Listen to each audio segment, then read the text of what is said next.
हाय बच्चे, तो कैसे हैं आप लोग। तो अपन आज आ गए second part of nationalism in India में। पहले वाले में यार वॉइस की प्रॉब्लम थी, मतलब वॉइस की क्या, ये पंखे आ रहे थे, अब पंखे अपन ने बंद कर दिए। तो शुरू करते हैं लेक्चर। बहुत सिंपल है, जलियांवाला बाग मैसेक्रे। मैसेक्रे मतलब हत्याकांड। जलियांवाला बाग के बारे में तो काफ़ियों ने सुना होगा, नहीं सुना होगा तो मेरे मुंह से सुन लो, ज़्यादा समझ आ जाएगा। On 13 April 1919 A large crowd gathered in the enclosed ground of Jallianwala Bagh in Amritsar. 13 अप्रैल की बात है, 1919 में बहुत ज़्यादा क्राउड इकट्ठा हो गया था एक ग्राउंड में, जलियांवाला बाग इन अमृतसर। मतलब जलियांवाला बाग नाम था उसका। वहाँ पे लोग इकट्ठा हो गए थे, मतलब एक बाग ग्राउंड कुछ भी कहो, वहाँ पे लोग इकट्ठा हो गए। और चारों तरफ से एरिया बंद था और एक छोटा सा गेट था, मतलब इसमें है ना, छोटा सा रास्ता सा निकलने का बाहर का। Some people came against the Rowlatt Act. कुछ तो यहाँ पे रॉलेट एक्ट जो ऊपर अपन ने पढ़ा ना, इसके खिलाफ आए थे उस बाग में। And some came to attend the annual Baisakhi fair. और कुछ तो बैसाखी का मेला अटेंड करने आए थे। तो आए थे, बहुत सारी भीड़ थी वहाँ पे। They did not have any idea about the martial law that was imposed. इन लोगों को ये आइडिया नहीं था कि यार आर्मी इस एरिया को संभालने वाली है। मार्शल लॉ, ये भगवान, यहाँ कुछ गलत होने वाला है। General Dyer entered the area. General Dyer आया एरिया में and block the exit point. सारे रास्ते बंद कर दिए वहां से जाने के। And open fire on the crowd. और लोगों पे गोलियां बड़ बड़ बड़ बड़ बड़ बड़ बड़ बड़ बड़ बड़ शुरू कर दी। लोगों पे गोलियां, इतनी सारी भीड़ पर गोलियां चला दी। It created the feeling of terror. लोगों में दहशत फैल चुकी थी। Crowd came to the street. लोग रास्ते पर आ चुके थे। हड़तालें हो गई थी। There were strikes and clashes. झगड़े हो चुके थे। And attacks on government building. Government की बिल्डिंगों पर अटैक हो गए थे। तुमने हमारे लोगों को मारा कैसे? इन अंग्रेजों ने हमें बहुत बुरा मारा था। Satyagrahis were forced to rub their noses on the ground and do salute to all sahib. Satyagrahis को कहा गया कि तुम अपनी नाकें रगड़ो जमीन पर और हमें ना सैल्यूट करो साहिब को। वाह रे वाह, एक तो तुम हमारे देश में और हम तुम्हारे ऊपर इस करें, हम तुम्हारे सामने झुकें, कुछ नहीं होने वाला ऐसा। People were beaten and villages were bomb. लोगों को मारा गया और विलेजेस को बॉम्ब कर दिया गया। विलेजेस पर बॉम्ब लगा दिए गए, मतलब बम पटाखे बजा दिए। बेटा अब तो कुछ लड़ाई होने वाली थी। महात्मा गांधी बहुत सीधे पड़ रहे थे, मेरे को लग रहा है। Mahatma Gandhi stop the movement because of spread of violence. Mahatma Gandhi ने मूवमेंट को खत्म कर दिया, क्योंकि वो नॉन कोऑपरेशन मूवमेंट खत्म कर दिया, क्योंकि वायलेंस, गुस्सा बहुत फैल रहा था लोगों में खिलाफ। यार मैं तो कह रहा हूँ उसी समय बातें खत्म हो जाती अगर इनको दो चार लोगों को है ना गोलियों से मार दिया होता तो। क्या ऐसा लिख कर मत आ जाना, ये तो मैं बोल रहा हूँ। खिलाफत मूवमेंट।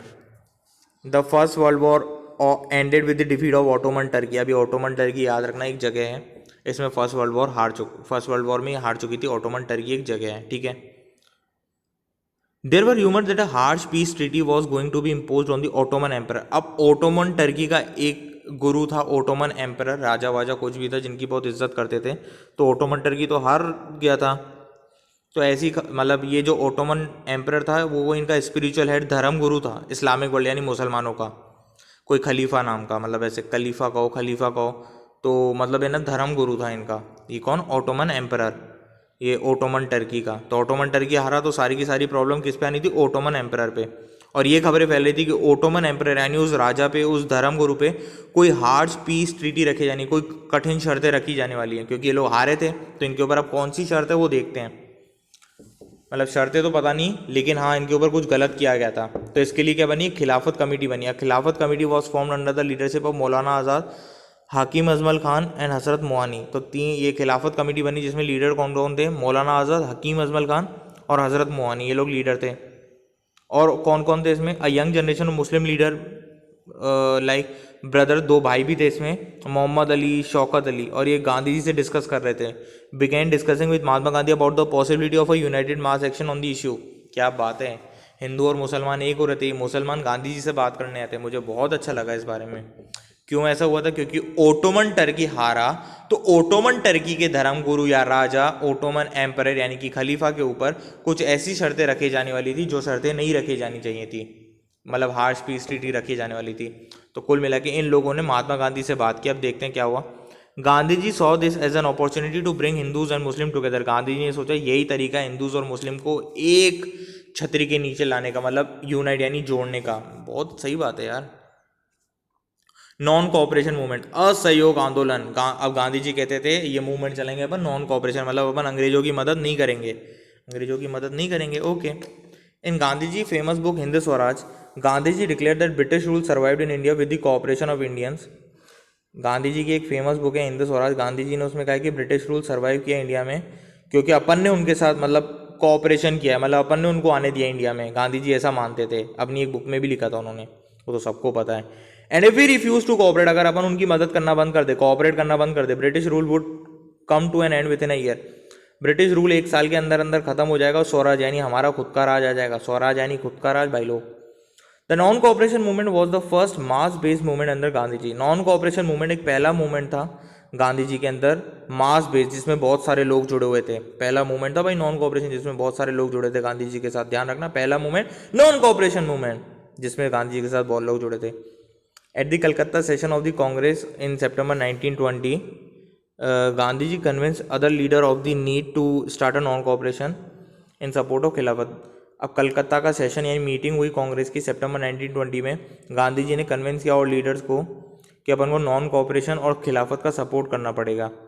तो उन्होंने कहा अपन सत्याग्रह चलाते हैं खिलाफत इशू पे।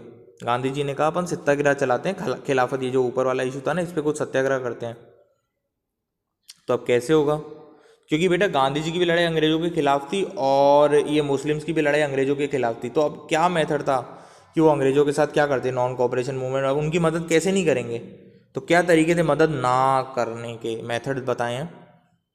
सरेंडर ऑफ टाइटल, उन्होंने जो भी जॉब दिया, IAS IPS कलेक्टर जो भी बनाया अंग्रेजों ने, वो टाइटल छोड़ दो, वो टाइटल ही छोड़ दो, मतलब उनकी जॉब उनके मुंह पे मार दो गोबर की तरह।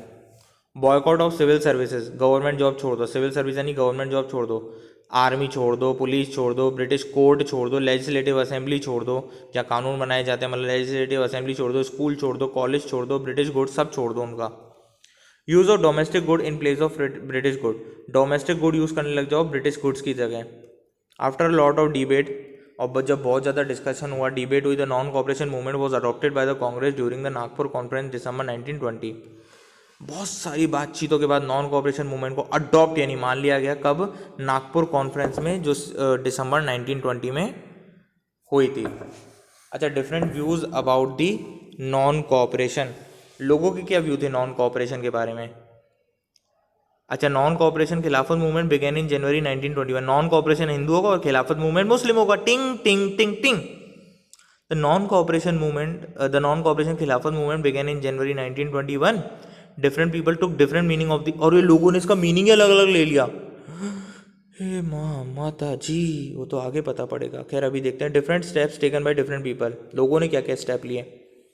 Thousand of students left government control school and colleges, बच्चों ने स्कूल और कॉलेजेस छोड़ दिए, हजारों की तादाद में बोला हम नहीं जाएंगे school college. Head master and teacher resign, head master और टीचर ने जॉब छोड़ दिए। And lawyers give up their legal practices, lawyer ने भी लीगल मतलब अपनी प्रैक्टिसेस छोड़ दी, मतलब मैंने ऑर्डर करना छोड़ दिया, मतलब कोर्ट में जाना छोड़ दिया।